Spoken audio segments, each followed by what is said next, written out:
I look so pale.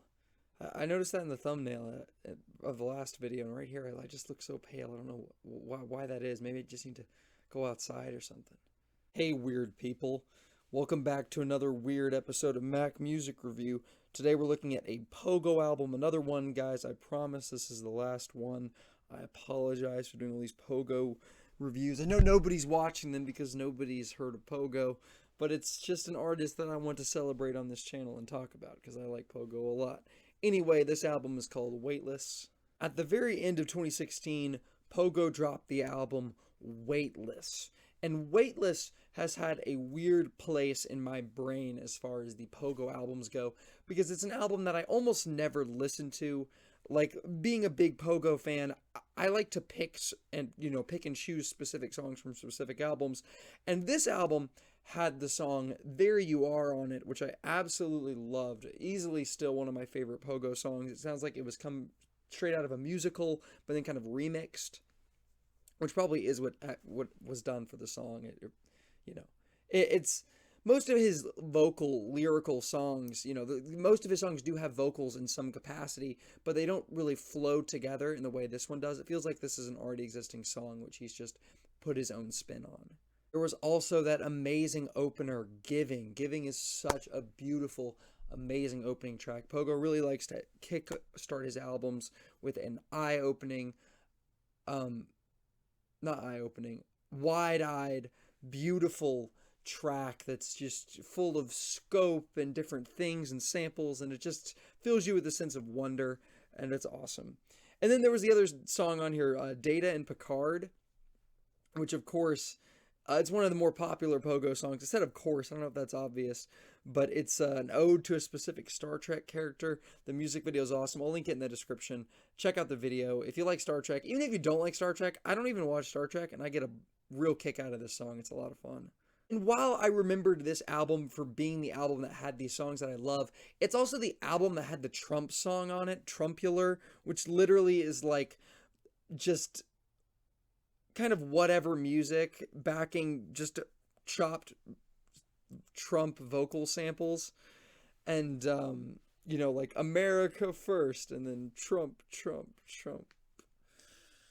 Oh, and then you got the it's not the worst thing in the world, but then you have Who Baba Kanda, which is I I guess it's like making fun of like a mega church. I think I've seen a video clip for this one. It's like making fun of a mega church pastor who's just kind of saying gibberish, and I don't care for that one at all.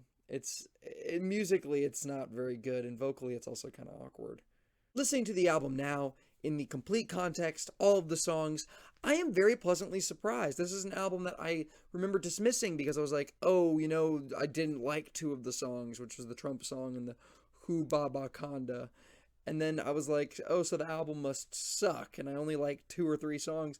But then coming back to it, it's a pretty good album, like consistently, especially in the first half. Like, you really have all good tracks until you get to the Trump song.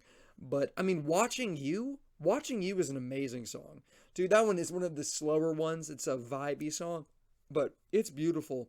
It's awesome. It's one of the best Pogo songs.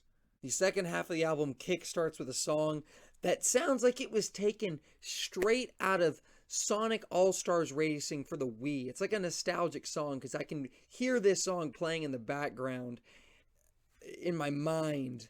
Like, the song just generates that type of energy for, like, the character with the graffiti bottles? This is very specific, but I feel like the music is like the same vibe that you would get when it was like his music or his stage or whatever. I don't even know the name of, I don't remember the name of that game even. I never played the game, but I did play. It's got Sonic All-Stars Racing vibes, and I like it for that.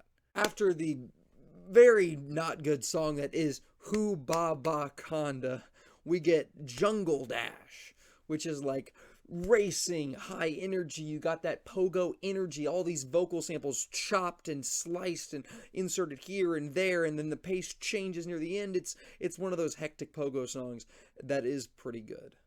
Dream Reaper almost has like a Dead Mouse kind of energy to it. It's a little bit on the darker side. It's a little bit more traditional sounding for most electronic music. but not like, not danceable EDM, but more like darker kind of trap music, I guess. Don't Wish is another beautiful moment on the album, kind of like Watching You. It's just a really great sentimental song that just, it's got the music, man.